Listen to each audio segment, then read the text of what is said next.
harbe ni.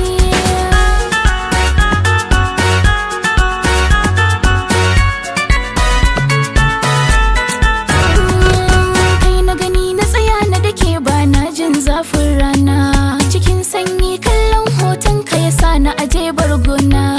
Ni na yi dace da gwani mai halin kulawa, ba sharewa komai ne yana yabawa.